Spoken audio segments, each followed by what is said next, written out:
প্রিয় শিক্ষার্থীরা, আজ এই ভিডিওতে আমরা সলিউশন করব হিসাব বিজ্ঞান দ্বিতীয় পত্রের একটি গুরুত্বপূর্ণ অঙ্ক, যেটি হচ্ছে আমাদের বেতন ও মজুরি অধ্যায়ের। দেখতে পাচ্ছ যে এটি এসেছে আমাদের মূলত কুমিল্লা বোর্ড 2024-এর সৃজনশীল 10-এ। বলা হচ্ছে একটি কারখানায় 3 জন শ্রমিকের মজুরি সংক্রান্ত তথ্যবলী। এখানে স্বাভাবিক মজুরি বলা আছে যে প্রতি ঘন্টায় পাবে 30 টাকা করে, এবং ওভারটাইম মজুরি পরিমাণ হচ্ছে দ্বিগুণ স্বাভাবিক মজুরি। তারপরে এখানে মহার্ঘ ভাতা বলা আছে যে স্বাভাবিক মজুরির হচ্ছে 15%। তারপরে বাড়ি ভাড়া ভাতা পরিমাণে হচ্ছে স্বাভাবিক মজুরি 50%। তারপরে হচ্ছে চিকিৎসা ভাতা প্রতি সপ্তাহে হচ্ছে 200 টাকা। জন প্রতি যাতায়াত ভাতা হচ্ছে স্বাভাবিক মজুরি 10%, এবং ভবিষ্যৎ তহবিলের কর্তন স্বাভাবিক মজুরি হচ্ছে 10%। এই হচ্ছে মূলত তথ্যাবলী। এগুলি সম্বন্ধে মূলত আমাদের অঙ্কটা করতে হবে। এখানে তারা বলেছে যে ফেব্রুয়ারি মাসের যে প্রথম সপ্তাহে শ্রমিকগণ যে হারে কাজ করেছেন সেইগুলো নিম্নে দেওয়া হলো। তাহলে শ্রমিক হচ্ছে এখানে 3টি ABC।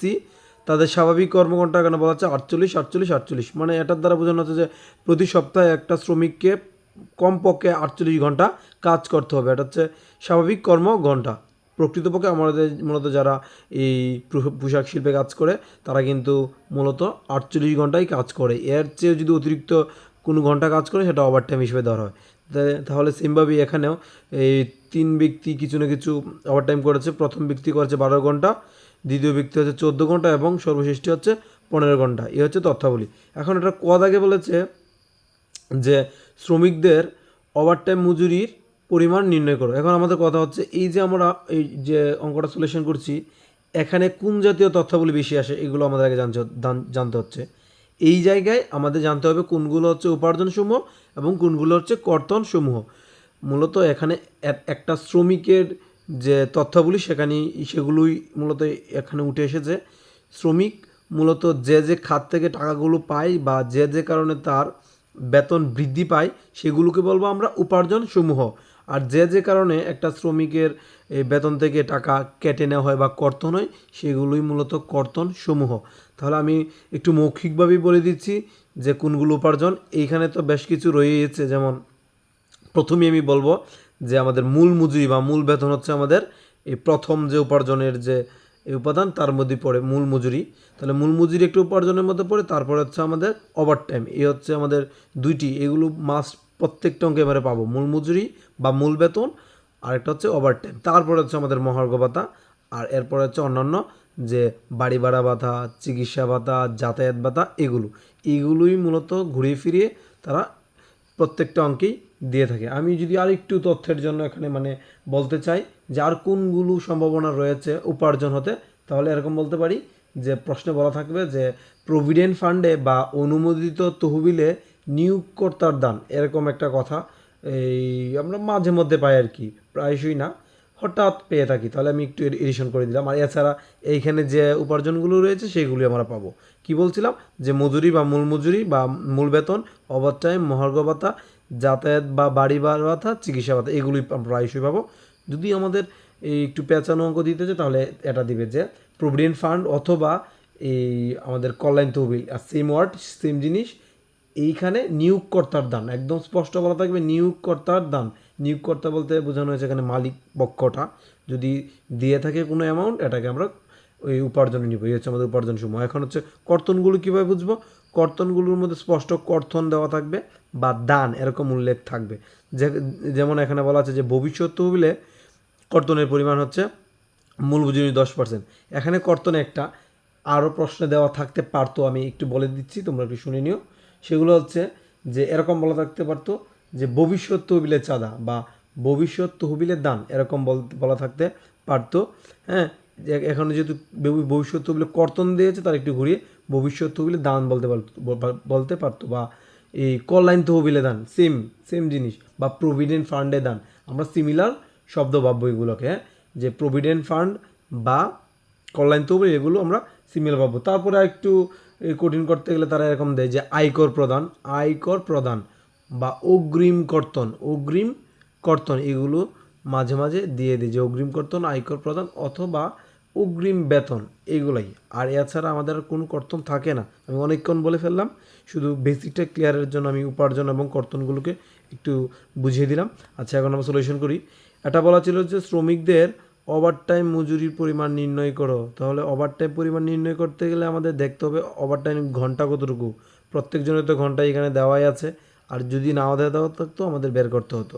মানে তারা যদি মোট আকারে বলতো যে প্রথম শ্রমিক 60 ঘন্টা কাজ করেছে, তাহলে কী করতাম আমরা এই 60 ঘন্টা থেকে, এই সপ্তাহে যদি তারা বলতো যে 60 ঘন্টা কাজ করেছে, 60 ঘন্টা থেকে আমরা কিন্তু যে স্বাভাবিক যে কর্মঘণ্টাটা রয়েছে 48 ঘন্টা তা বাদ দিতাম, তাহলে কিন্তু ওভারটাইমটা পেয়ে যেতাম।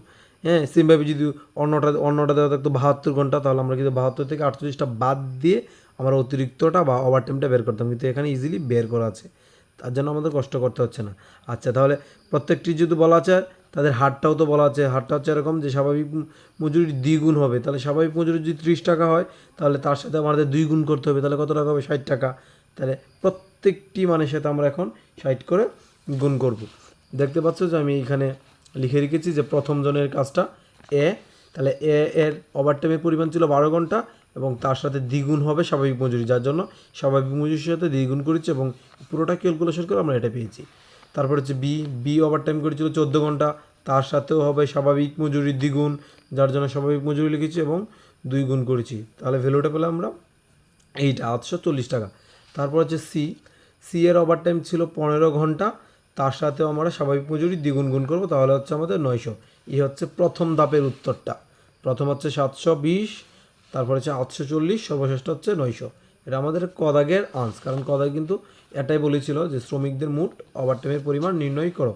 আচ্ছা, তারপরে হচ্ছে আমাদের খদাগে বলেছে যে এই ফেব্রুয়ারি মাসের যে প্রথম সপ্তাহে শ্রমিকগণ, এই শ্রমিকদের মোট মজুরির পরিমাণ নির্ণয় করো। যদি প্রশ্নে মোট মজুরি বলে বা মোট বেতন বলে, তাহলে শুধু খালি আমরা উপার্জনগুলোর কাজ করব। যতগুলো উপার্জন আছে, 4টে হোক 5টে হোক, সবগুলো একসাথে করব, তাহলেই আমাদের হয়ে যাবে।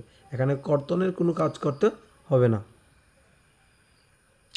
তাহলে আমাদের এখানে উপার্জন সমূহ কী কী? প্রথমে হচ্ছে স্বাভাবিক মজুরি বা মূল মজুরি, তারপর হচ্ছে ওভারটাইম, তারপরে নিব মহার্ঘ ভাতা, মহার্ঘ ভাতার পরে বাড়ি ভাড়া ভাতা, এবং সর্বশেষ দেখতে পাচ্ছি যে এই দুইটি রয়েছে, এই চিকিৎসা ভাতা এবং যাতায়াত ভাতা। এগুলোই জাস্ট এগুলো এখনকারই বসাবো, আর পার্সেন্টেজ তো একদম পার্ট বাই পার্ট তারা বলেই দিয়েছে। এ হচ্ছে আমার খদাকটা, লিখলাম মোট মজুরি পরিমাণ নির্ণয়। যেহেতু 3জন ছিল, 3টি টাকার কলাম, একটা হচ্ছে বিবরণ। প্রথমে আমি বলেছিলাম যে লিখবো মূল মজুরি, লিখলাম মূল মজুরি। এমনি স্বাভাবিক আমাদের কর্মঘণ্টা ছিল 48 ঘন্টা এবং তার সাথে স্বাভাবিক মজুরির হারটা আমি গুণ করলাম। এখানে স্পষ্ট বলা ছিল যে স্বাভাবিক মজুরির হার হচ্ছে 30 টাকা। এটা গুণ করলে আমাদের হয়ে যাচ্ছে মূল যে মজুরিটা। প্রত্যেকটাই সিমিলার হবে, কারণ প্রত্যেকজনের এখানে স্বাভাবিক মজুরির পরিমাণটা দেওয়া ছিল, মানে স্বাভাবিক মজুরির ঘন্টাটা দেওয়া ছিল 48। তারপর হচ্ছে ওভারটাইম কিন্তু আমি অলরেডি আগে বের করেছি যে প্রথম জনের ওভারটাইমের পরিমাণ ছিল 720, তারপর হচ্ছে 840, তারপর হচ্ছে 900, ইজিলি লিখে নিলাম। তারপর হচ্ছে মহার্ঘ ভাতা প্রশ্ন বলা আছে যে 15%। এখন কথা হচ্ছে এই পার্সেন্টেজটা আমরা কোন টাকার উপরে ধরবো? এইগুলা মূলত আমাদের যে মূল যে মজুরিটা দেওয়া থাকে তার উপরে, মূল মজুরির উপরে ধরতে হয়। আর সবার মূল মজুরি যেহেতু এখানে সিমিলার, তাহলে আমরা সেম টাকাই পাবো। আর যদি ব্যতিক্রম হতো আমাদের অসুবিধা নেই, যখন এর কাজটা করতাম তখন এই টাকার উপরে আমরা 15% ধরে অ্যামাউন্টটা লিখতাম। এখানে যদি অন্য টাকা দেওয়া থাকতো, এটার উপরে আমরা এই 15% করতাম, করে যা হতো তাই লিখতাম। সেমভাবে আমাদের সি এর টাকাটা যদি ভিন্ন হতো, তার উপরে 15% ধরে আমাদের অ্যামাউন্টটা বসাতাম। এখন যেহেতু প্রত্যেকেরই মূল মজুরির পরিমাণটা এক, তার জন্য আমাদের মহার্ঘ ভাতাটা সবার এক এসেছে, মানে পার্সেন্টেজ করে কী করেছি, এই 1440কে জাস্ট আমরা 15% করেছি, যা পেয়েছি লিখে নিয়েছি। তারপর হচ্ছে বাড়ি ভাড়া ভাতা, প্রশ্নে বলা ছিল যে 50%, মানে কথা হচ্ছে 50% আমাদের ধরতে হবে বাড়ি ভাড়া ভাতা। এখন কার উপরে ধরবো? সকল কাজ আমি আগেই বলেছি মূল মজুরির উপরে, সকল পার্সেন্টেজের কাজ হবে মূল মজুরির উপরে। এটাকে জাস্ট 50% করে নেব আমরা, জাস্ট যা পাবো তাই লিখে নিব। তারপরে হচ্ছে যে চিকিৎসা ভাতার কোনো পার্সেন্টেজই না, জাস্ট অ্যামাউন্ট তারা বলে দিয়েছিল প্রশ্নে যে প্রত্যেকের যে 200 টাকা করে, যার জন্য 200 লিখে নিলাম প্রত্যেক কলামে। সর্বশেষটি যাতায়াত ভাতা বলা ছিল যে মূল মজুরির 10%। আমাদের প্রশ্নে মূল মজুরি বলা ছিল, এই মূল মজুরির পরিমাণটা আমরা বের করেছিলাম যে 1440, সেখানে জাস্ট 10% করবো, যা মান পাবো প্রত্যেকটি কলমে বসিয়ে দেবো। এখন আমাদের কাজ কি? এখন আমাদের কাজ হচ্ছে সবগুলো এখানে যোগ করা।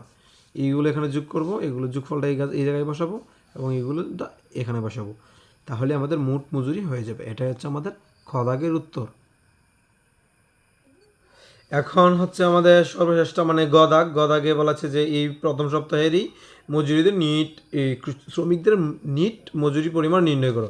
তাহলে নিট মজুরি পরিমাণ নির্ণয় করতে গেলে আমাদের কাজ কি, মোট উপার্জন থেকে আমাদের মোট কর্তন বাদ দিতে হবে। মোট উপার্জন তো আমরা অলরেডি খদাগে বেরিয়ে করেছি, এইখান থেকে আমরা এখন শুধু কর্তন সমূহগুলোকে বাদ দিয়ে দেবো, মোট কর্তনগুলোকে। কিন্তু মজার বিষয় হচ্ছে এটাই যে এখানে শুধু একটাই কর্তন পেয়েছি, সেটা হচ্ছে ভবিষ্যৎ তহবিলে কর্তন। এছাড়া কিন্তু কিছু ছিল, আমি বলেছিলাম যেমন আয়কর প্রদান থাকতে পারতো, বা কল্যাণ তহবিলে দান বা কর্তন, অগ্রিম বেতন বা অগ্রিম মজুরি এরকম যদি থাকতো, তাহলে আমরা এটাকে ভাবতাম যে আমাদের কর্তন। শুধু এখানে একটাই রয়েছে বিধায় এখন উপার্জন যে অ্যামাউন্টটা পেয়েছিলাম খদাক থেকে, এ থেকে শুধু এই আমাদের ভবিষ্যৎ তহবিলে কর্তনটা বাদ দিলে আমাদের ইজিলি হয়ে যাচ্ছে এটা গদাকটা। এই হচ্ছে গদাক বিবরণ। তিনজন ছিল, তিনজনের টাকার কলাম দিলাম। প্রথমে লিখলাম মোট মজুরি যেটা আমরা পেয়েছিলাম খদাক থেকে, তার থেকে বাদ দিব কর্তনসমূহ। যদি আরও থাকতো এখানে আরও কর্তন লিখতাম, যেহেতু একটাই লিখলাম। এখন কর্তন ছিল, প্রশ্নে বলা ছিল যে 10%। এখন এই পার্সেন্টেজটা কার উপরে হবে, সেটা হবে আমাদের মূল মজুরি। মূল মজুরি আমরা কিন্তু বের করেছিলাম যে 1440, এর উপরে পার্সেন্টেজ করেছি 10%, যা হয় তা লিখেছি।